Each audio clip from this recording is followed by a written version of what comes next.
The auction barn smelled of sweat, manure, and shame. Dust hung in the air like a curtain no one wanted to pull back. Sunlight pierced through the gaps in the warped wood slats, cutting narrow beams across the dirt floor. Men stood in clusters, hats low, voices quieter than they should have been, not because they were ashamed, but because shame had a price, and most of them had already paid it. At the front of the barn, a man in a black vest and a stained collar stood on a crate. His grin was too wide, his voice was too loud. "Next lot," he called out, slapping a wooden gavel against his palm. "Young widow, clean, healthy," and he paused, letting the word dangle like bait. "With child." A murmur rolled through the crowd. The woman was led forward by a man with a rifle slung over his shoulder.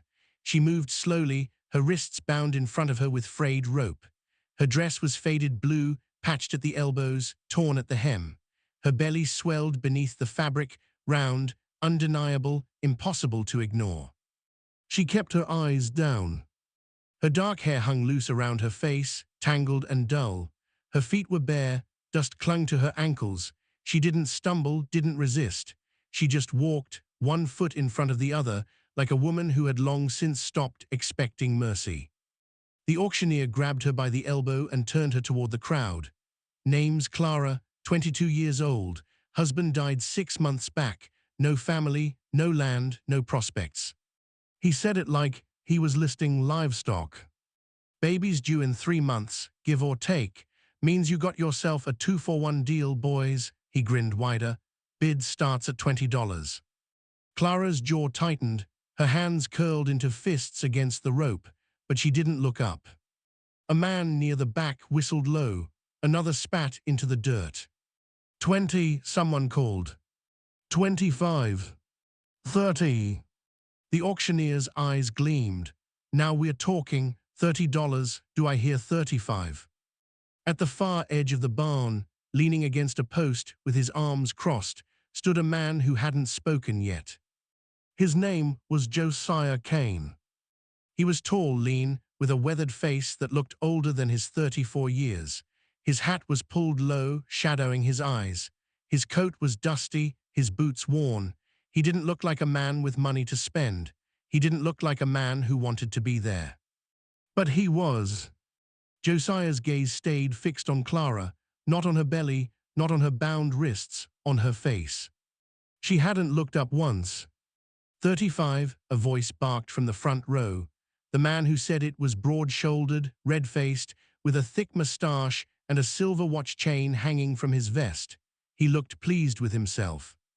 The auctioneer nodded. 35, do I hear 40? Silence. Clara's breathing quickened. Her fingers twitched against the rope. The auctioneer raised his gavel, going once. 50. The voice came from the back. Every head turned. Josiah pushed off the post and stepped forward, slow and deliberate. His boots scuffed against the dirt. His eyes never left Clara. The auctioneer blinked. $50. You heard me. The red-faced man scowled. 60. Josiah didn't hesitate. 75. A ripple of whispers spread through the barn. The auctioneer's grin stretched even wider. Now that's more like it. $75. Do I hear 80? The red-faced man glared at Josiah, then shook his head and spat. Ain't worth it. The auctioneer waited. No one else spoke. He slammed the gavel down. Sold. $75 to the man in the back. Josiah reached into his coat and pulled out a small leather pouch. He walked forward, counting out the bills with steady hands. The auctioneer took the money, folded it, and tucked it into his vest. She's all yours, he said, jerking his chin toward Clara. The man with the rifle cut the rope from her wrists. She rubbed at the raw skin, still not looking up. Josiah stopped a few feet away. He didn't reach for her, didn't grab her arm, didn't smile. He just stood there.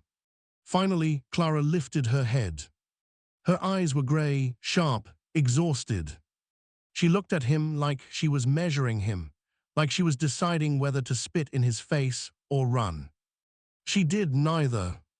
Instead, she stepped closer, close enough that only he could hear, and whispered, "That baby isn't what you think." Josiah's expression didn't change, but something flickered behind his eyes, something cold. He nodded once. "We'll talk outside." He turned and walked toward the barn doors. Clara hesitated, then followed. Behind them, the auctioneer was already calling for the next lot. The sun was brutal when they stepped outside. The dirt road stretched out in both directions, lined with scraggly trees and dust devils spinning lazy circles. Josiah's horse, a grey mare with a white blaze, stood tethered to a post near the barn. She flicked her tail at the flies. Josiah stopped beside the horse and turned to face Clara. She stood a few paces back, arms crossed over her belly, eyes wide. "Ray, what's your name?" he asked. "You just bought me, you already know my name. I want to hear you say it." She stared at him for a long moment, then, "Clara." "Clara what? Does it matter?" "Maybe." She exhaled slowly, "Clara Merritt." Josiah nodded. He untied the mare's reins and handed them to her. "You can ride, I'll walk." Clara didn't move. "Why?" "Because you're carrying a child, and I'm not." "That's not what I mean." Her voice was sharper now. "Why did you buy me?" Josiah looked at her, really looked at her. His jaw was tight, his eyes unreadable. "Because no one else should have." Clara laughed, short, bitter, sharp as broken glass. "That's supposed to make me feel better." "No." She shook her head. "You don't know me, you don't know what I've done, you don't know." "I know enough." "You don't." Josiah's voice dropped. "Then tell me." Clara's mouth opened, then closed. Her hands tightened over her belly. "That baby," she said quietly, "it's not my husband's." Josiah didn't flinch. "I figured." Her eyes widened. "You what?" "Your husband's been dead 6 months. You're what, 6 months along, maybe 7? He tilted his head. "Math doesn't add up." Clara's face went pale, then red. "And you still?" "Still what? Still bought you?" Josiah's voice was flat. "Yeah, I did." She stared at him like he'd just spoken a different language. "Why?" she whispered. Josiah turned back to the horse. "Because I've seen what happens to women in your situation, and I've seen enough." He started walking down the road. Clara stood frozen for a moment. Then, slowly, she climbed onto the mare and followed. Neither of them spoke. But as they rode away from the auction barn, Clara glanced back once, at the dust, the men, the shame she was leaving behind. And when she turned forward again, her hands were shaking. They rode in silence for the better part of an hour. The road wound through dry hills and scrub brush. The sun climbed higher, pressing down like a weight. Clara sat stiff in the saddle, one hand gripping the reins, the other resting on her belly. Josiah walked beside the mare, his hat pulled low, his face unreadable. Finally, Clara spoke. "Where are we going?" "My place, about 2 miles north." "And then what?" Josiah didn't answer right away. He kicked at a stone in the road, watched it skitter into the dirt. "Then you rest, eat, sleep, whatever you need." Clara's laugh was bitter. "Just like that." "Just like that." "You expect me to believe you spent $75 out of the kindness of your heart." Josiah stopped walking. He turned to face her, and for the first time there was something raw in his eyes, something that looked almost like pain. "I don't expect you to believe anything," he said quietly, "but I'm not your enemy, Clara." She studied him, searching for the lie, the crack in the mask. She didn't find one. "What do you want from me?" she asked. "Nothing." "Everyone wants something." Josiah's jaw tightened. "Not me." Clara shook her head. "I don't understand you." "You don't have to." They started moving again. The silence stretched longer this time, heavier. Then Clara said, softer now, "The baby's father, he's dead." Josiah glanced up at her. "I didn't ask." "I know, but I'm telling you," her voice wavered. "He wasn't a good man, he wasn't kind." Josiah said nothing. He worked for a man named Dalton, Sheriff Dalton, out in Carson Flats. She paused. You heard of him? Josiah's steps faltered, just for a second, then he kept walking. Yeah, he said, I've heard of him. Clara watched him closely. Dalton's deputy, his name was Rafe Calloway. He used to come around when my husband was out working. He'd bring supplies, say he was checking on me. Her voice cracked. One night my husband didn't come home. Rafe showed up instead, said there'd been an accident, said my husband got kicked by a horse and didn't make it. She swallowed hard. I didn't believe him, but I couldn't prove anything. Josiah's hands curled into fists at his sides. 2 weeks later, Rafe came back, and her voice broke completely. He said I owed him for his kindness, for not leaving me out there alone. Silence. I fought him, Clara whispered, but it didn't matter. Josiah stopped walking. His whole body was rigid. Clara wiped at her eyes with the back of her hand. 3 months later, I knew I was carrying his child. And Rafe, he told me if I said anything, he'd make sure I ended up in a ditch like my husband. She looked down at Josiah. Her face was pale, her eyes red. So when they dragged me to that auction, I didn't fight, because what was the point? Josiah stood there, staring at the ground. His breathing was uneven. Then, finally, he looked up at her. Rafe Calloway, he said slowly, tall, blonde hair, scar across his left eyebrow. Clara's breath caught. You know him. Josiah's voice went cold. Yeah, I know him. He turned away, his jaw working. How? Clara pressed. Josiah didn't answer. Tea first, then quietly, because 8 years ago, Rafe Calloway and Sheriff Dalton burned my family's ranch to the ground. Clara's eyes widened. They called my father a traitor, Josiah continued, his voice tight. Said he'd stolen Union supplies during the war. It was a lie, but it didn't matter. Dalton had papers, had witnesses, had the law on his side. He looked back at Clara, and his eyes were hollow. They came at night, set fire to the barn first, then the house, my mother and my sister, they didn't make it out. Clara's hand flew to her mouth. I was 16, Josiah said. I tried to stop them, but Rafe put a bullet in my shoulder and told me if I didn't run, he'd put the next one in my skull. He pulled his coat aside, revealing a jagged scar just below his collarbone. I ran, he said bitterly. I ran, and I left them to burn. Clara's voice was barely a whisper. Josiah. I've spent 8 years trying to forget, he said, trying to convince myself it wasn't my fault, that I was just a kid, that there was nothing I could have done. He looked at her, and his voice cracked. But I was there, Clara. I was there, and I did nothing. Tears spilled down Clara's cheeks. And now you're here, Josiah said quietly, carrying the child of the man who killed my family. The words hung in the air like smoke. Clara's voice shook. I didn't know, I swear I didn't. I know you didn't. Then why, she choked on the words. Why did you buy me? Why didn't you just leave me there? Josiah looked at her for a long time. Because you're not him, he said finally, and that baby isn't him either. Clara stared at him, stunned. I couldn't save my mother or my sister, Josiah said, but maybe I can do this. He turned and started walking again. Clara sat frozen in the saddle, tears streaming down her face. Then slowly, she urged the mare forward. And she followed him. Josiah's place wasn't much.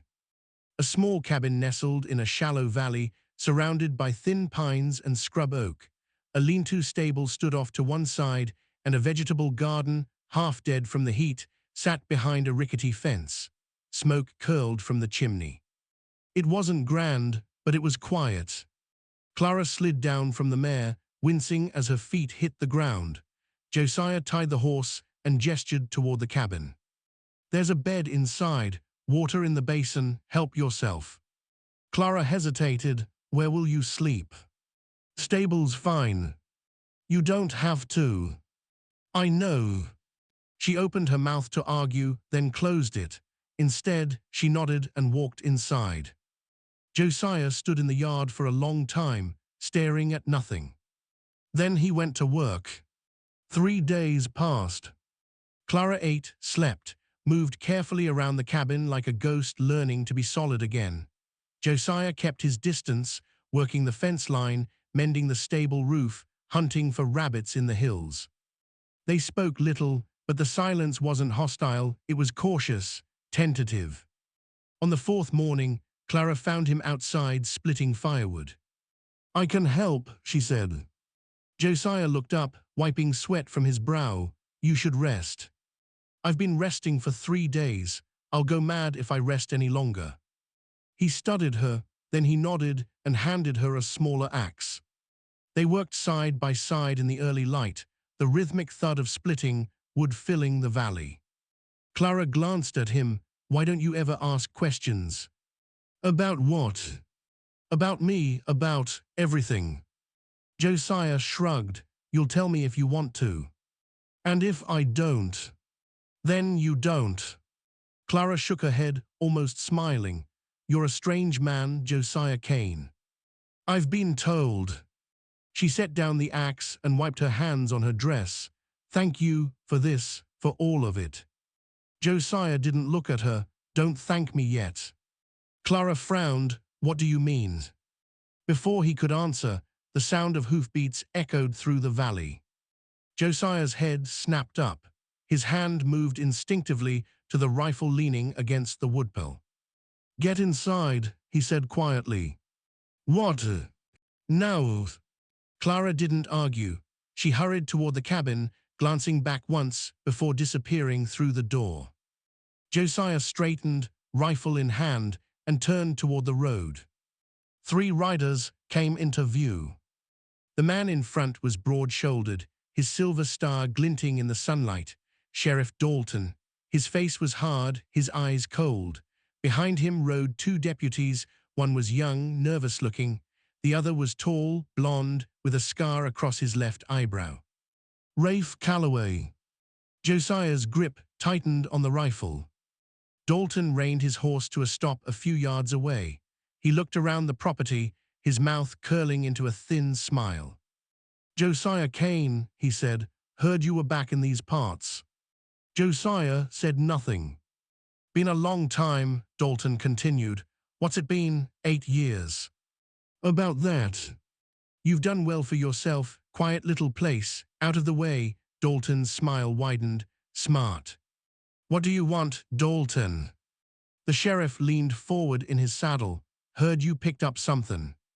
"G at the auction last week. A widow, pregnant, name of Clara Merritt." Josiah's jaw tightened. And I'm here to collect her."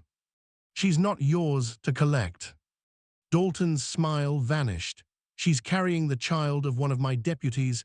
That makes her my concern."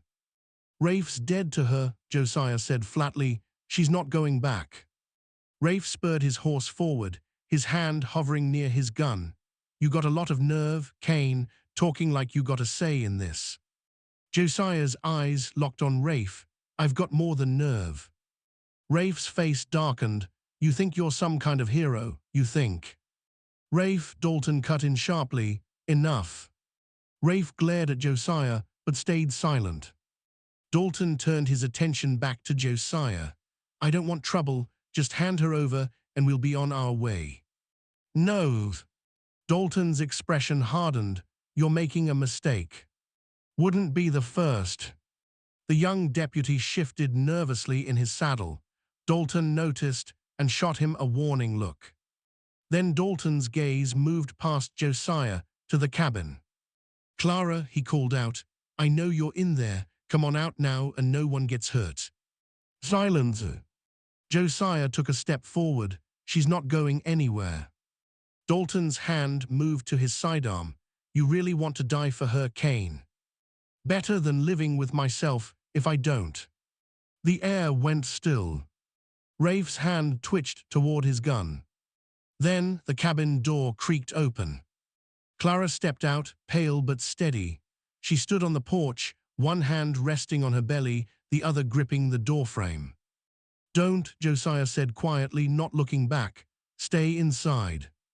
"I'm done hiding," Clara said. Dalton's smile returned. "Smart girl." Clara's voice was cold. "I'm not going with you." Rafe sneered. "You don't have a choice." "I do, and I'm making it." Dalton's smile faded. "You're carrying my deputy's child. That makes you." "That makes me nothing," Clara interrupted. "You want to drag me back? Fine, but everyone in this valley will know what Rafe did, what you let him do." Dalton's eyes narrowed. "You think anyone will believe you?" "Maybe not," Clara said, "but I'll die trying." The silence stretched. Then, from the ridge above the cabin, a voice called out, "Dalton!" Everyone turned. An older man stood on the ridge, rifle in hand. Then another appeared, then a third, ranch hands, neighbors, men Josiah had worked beside over the years. Dalton's jaw tightened. One of the men, gray-haired, weathered, called down, "We heard enough, Dalton. Time for you to leave." Dalton stared up at them, then at Josiah, then at Clara. Finally, he jerked his reins and turned his horse. "This isn't over," he said. He rode off. Rafe followed, casting one last venomous look at Josiah. The young deputy hesitated, then spurred his horse after them. Clara's knees buckled. Josiah caught her before she hit the ground. "I've got you," he said quietly. And she believed him. The men from the ridge came down slowly, one by one. They didn't say much, just nodded at Josiah, tipped their hats to Clara, and rode off into the hills. No grand speeches, no promises of protection, just the quiet understanding that sometimes a man or a woman needed someone to stand beside them. After the last rider disappeared, Josiah helped Clara back inside. She sat at the small wooden table, her hands trembling. Josiah poured her a cup of water from the basin and set it in front of her. "Drink." She did, slowly. "They'll come back," she said quietly. "Maybe." "You know they will." Josiah sat across from her. "Then we'll deal with it." Clara looked at him, her eyes red. "Why are you doing this?" "I told you." "No, I mean really, why?" Josiah was silent for a long time. Then he stood and walked to the window, staring out at the valley. "When I was 16, he said quietly, "I had a choice. I could have stayed and fought, could have tried to stop them, but I was scared, and I ran." He turned back to her. "I've spent 8 years running, from the memory, from the guilt, from myself." His voice cracked. "Maybe I can't undo what happened, but I can stop running now." Clara's tears spilled over. "You don't owe me anything." "I know." "Then why?" "Because you reminded me what I lost," Josiah said, "and what I could still save." Clara stood slowly and crossed the room. She stopped in front of him, searching his face. "I don't forgive easy," she whispered, "and I don't trust easy." "I know. But I want to try." Josiah nodded. "That's enough." She reached out, hesitant, tentative, and placed her hand on his arm. He didn't pull away. For a long moment, they stood there in the quiet cabin, two broken people trying to figure out how to be whole again. Then Clara said, softer now, "Will you teach me to shoot?" Josiah blinked. "What?" "Your rifle. Will you teach me how to use it?" He studied her. "You sure?" "I'm done being helpless." Josiah's mouth twitched, almost a smile. "All right." Over the next 2 weeks, the valley settled into an uneasy rhythm. Josiah taught Clara to shoot, at first H. Her hands shook too much to hold the rifle steady, but slowly, day by day, she got better. Her aim improved, her breathing steadied. She also started working the garden, planting seeds Josiah had been meaning to sow for months. She mended his torn shirts, cooked meals that tasted better than anything he'd made in years. And at night, they sat by the fire and talked. Not about Rafe, not about Dalton, not about the past. They talked about small things, the way the wind sounded in the pines, the taste of wild raspberries in summer, the names Clara had been thinking about for the baby. One evening, as the fire crackled low, Clara asked, "Do you ever think about leaving, starting over somewhere else?" Josiah poked at the embers with a stick. "Sometimes." "Why don't you?" "Because running doesn't fix anything." Clara nodded slowly. "What if I wanted to leave, after the baby's born?" Josiah looked at her. "Then I'd help you go." "You wouldn't ask me to stay?" "No." "Why not?" "Because you've been owned enough for one lifetime." Clara's breath hitched. She wiped at her eyes. "I don't know if I'll stay," she said quietly, "but I want you to know I'm glad it was you." Josiah's throat tightened. He nodded. "Me too." "So here's the question that changes everything. If you were Josiah, if you carried the weight of a family lost, a guilt unshaken, would you have opened that door? Would you have let her in?" "Take a breath, think about it." "If you're still with me, I'd love to know, what time is it where you are right now, and what do you think Clara will choose in the end?" Tap subscribe so you don't miss how this story closes. One morning, Clara found Josiah carving something at the table. She leaned over his shoulder. "What is it?" He held it up, a small wooden horse, rough but recognizable. "For the baby," he said. Clara's eyes filled with tears. She took the carving, turning it over in her hands. "It's beautiful." Josiah shrugged. "It's just wood." "No," Clara whispered, "it's more than that." She set it down gently and sat beside him. "Josiah," she said, "if this baby is born, and if we survive whatever's coming, I want you to know something." He looked at her. "You're not responsible for what happened to your family. You were a boy, you didn't have a choice." Josiah's jaw tightened. "I ran." "You survived," Clara corrected, "and maybe that's what they would have wanted." He didn't answer. But when Clara reached for his hand, he didn't pull away. And for the first time in 8 years, Josiah Kane let himself believe that maybe, just maybe, forgiveness wasn't something you earned.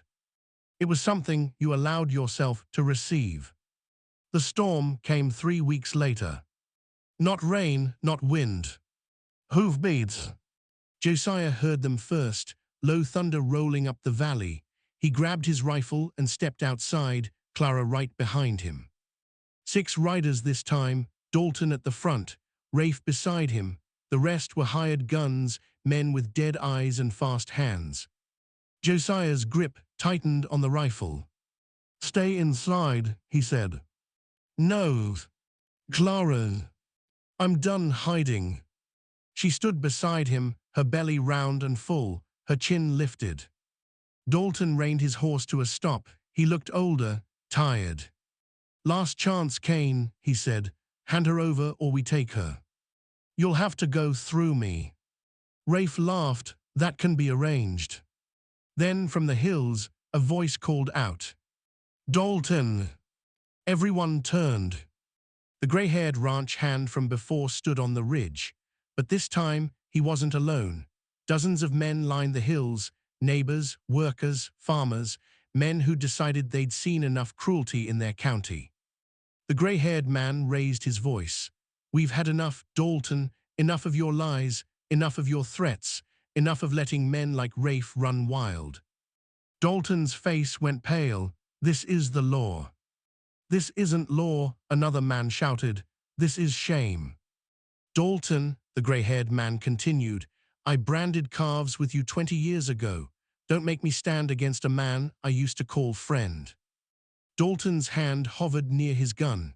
Then he looked around, at the men on the hills, at Josiah, at Clara. Finally, he turned to Rafe. "It's over."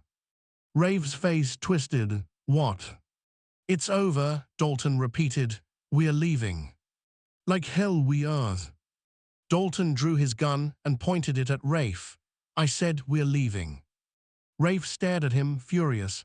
Then slowly he turned his horse. The other hired guns followed. Dalton lingered a moment longer. He looked at Josiah, then at Clara. "I'm sorry," he said quietly. Then he rode away. Clara's water broke 2 weeks later. Josiah rode to fetch the midwife, an old woman named Ruth who lived 5 miles south. She arrived within the hour, calm and steady. The labor was long, painful. Josiah stayed outside, pacing, praying to a God he wasn't sure was listening. Finally, just before dawn, a baby's cry pierced the air. Ruth opened the door. "It's a girl." Josiah's knees nearly buckled. He stepped inside. Clara lay in the bed, pale and exhausted, cradling. A tiny, red-faced baby wrapped in a blanket. She looked up at Josiah, tears streaming down her face.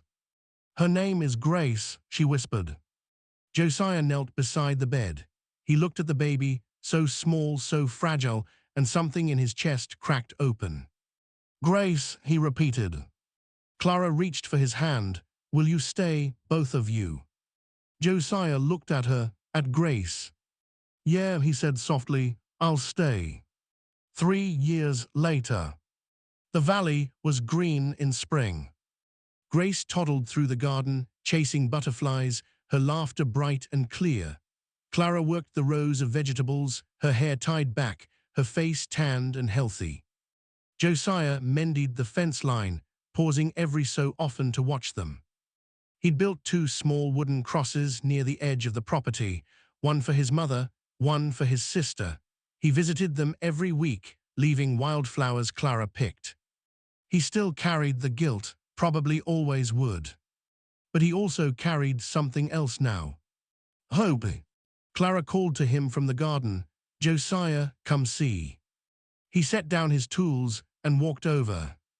Grace held up a flower, wilted and half-crushed, and grinned. "Papa, look." Josiah's throat tightened. He knelt down and took the flower. "It's perfect," he said. Grace giggled and ran off again. Clara smiled at him. "She loves you, you know." "I know. And so do I."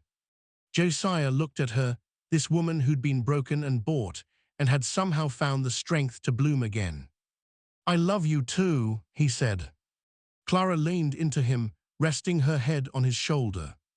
They stood there in the spring sun, watching Grace play, the valley stretching out around them, quiet, green, alive. And for the first time in 8 years, Josiah Kane felt like he was home.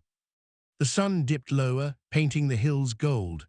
Grace's laughter echoed across the valley, and in the distance, 2 wooden crosses stood beneath the pines, marking the grave of ghosts who could finally rest. Because sometimes, redemption doesn't erase the past. It just gives you the courage to live with it.